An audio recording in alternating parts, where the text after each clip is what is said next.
The Canola School on RealAgriculture.com is brought to you by BASF Canada and Invigor Hybrid Canola.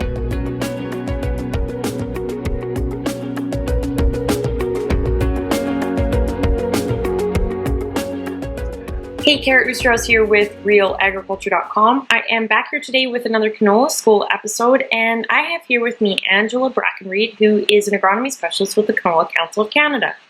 We are here to talk about canola storage. Now, it is obviously in some parts of the prairies a little bit of a later canola harvest than what some are used to. So what are some of the things people are looking towards as far as even bin prep goes? Sure, yeah. So there's kind of the basics of canola storage that I think we've all heard over and over again, but it's a good reminder of first of all, for preparing bins, we don't want to be putting canola into bins that have had any malathion in this season. So just a reminder there. Also, once we get canola into those bins, I don't know that there's a lot really in bins across the prairies yet, but once they're in there, we want to be conditioning it immediately. Canola has the tendency to have a pretty high respiration rate for 3 to 6 weeks after binning. And we want to condition it down to somewhere around 8% moisture content, ideally less than 15 degrees Celsius for long-term storage. And what are you guys recommending as far as supplemental heats? Like what sorts of things are producers asking? Yeah, so those are the basics of storage that make it sound like this is pretty simple. But then there's all of the in-between, all of the kind of gray areas and unknowns that really make canola storage not that straightforward. So like you mentioned, we're a little bit later starting with canola harvest, particularly in Manitoba, than we're used to. We don't have great conditions for natural air drying with just our fans. So supplemental heat becomes a great tool to kind of extend our good drying days or create good drying conditions if we don't have them naturally. So that's when I'm talking about supplemental heat, I'm talking about just adding a fairly low temperature heat source to our aeration fans or natural air drying fans. So a couple kind of general rules of thumb with supplemental heat is we don't want to add really any more than 10 to 20 degrees Celsius.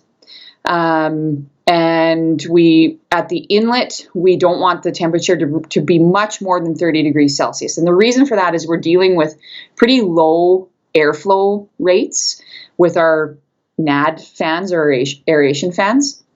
And if we're adding more heat than that, we run the risk of potentially like physically inducing heating of the canola at the inlet, but also just massively over drying the bottom of the bin and not really reaching the upper layers of that bin.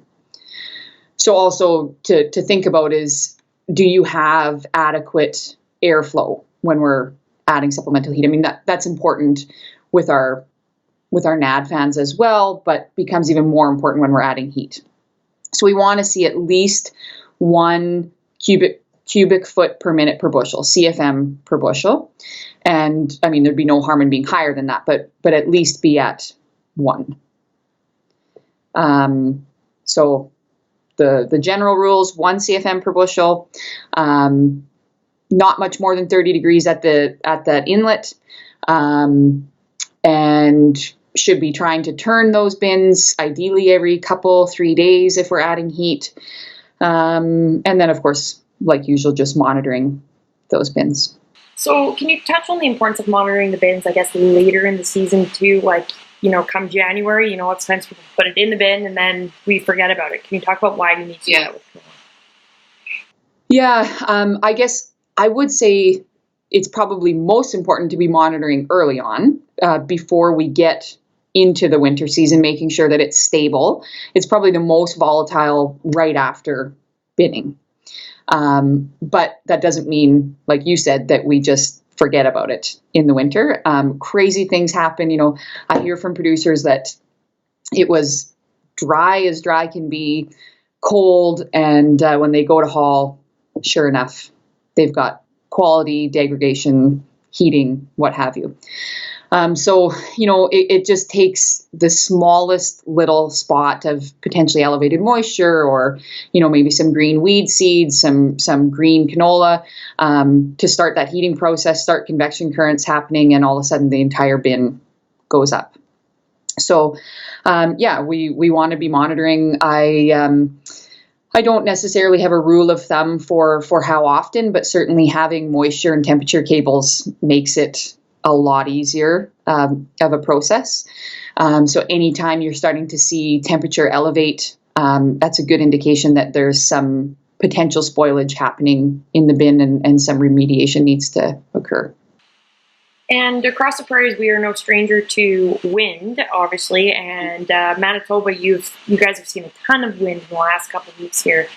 As you've said before, people are kind of taking off that canola maybe damp because they're trying to get ahead of that wind that's maybe forecasted in.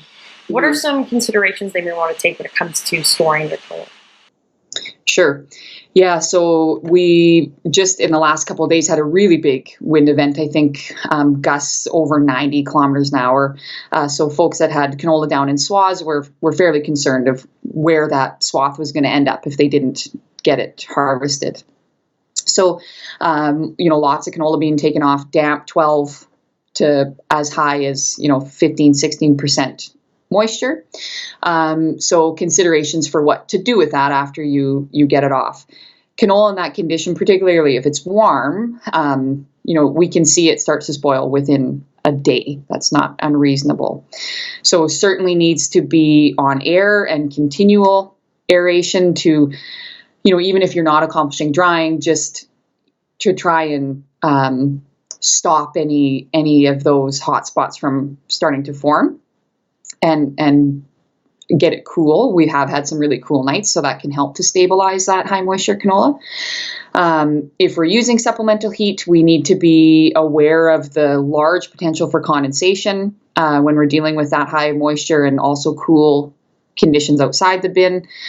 So ensuring that you have a lot of ventilation at the top of the bin, potentially turning that bulk more frequently than you normally would. And for folks who are looking at using dryers, to like high temperature dryers to bring down the moisture, just being careful with how we're accomplishing that. So the typical recommendation for temperature, and I would encourage everyone to consult the manual for their specific dryer, but we would typically say for tough canola, you want to be drying at 82 degrees Celsius or lower. When you start getting into damp canola, you want to drop those temperatures fairly significantly. So going from tough to damp, you want to drop at least 10 degrees. And I'd suggest that as we start getting, into 15+%, we want to look at dropping it even further. So just need to be careful with those temperatures. And we also really only want to be taking 4, maybe 5% moisture points down per drying cycle. So in some cases, it's pretty hands-on, but in some cases it means drying in 2 cycles. Absolutely. Okay, is there anything else you'd like to add? Good question. Like I said, we sometimes make storage sound pretty simple. It is more complicated than what it looks like on paper, but the basics of monitor it, keep a close eye on it, be hands-on with it is, that comes into play for every producer across the prairies, and will pay off in spades if we do that carefully. Absolutely. Okay, thank you very much, Angela. Thanks, Kara.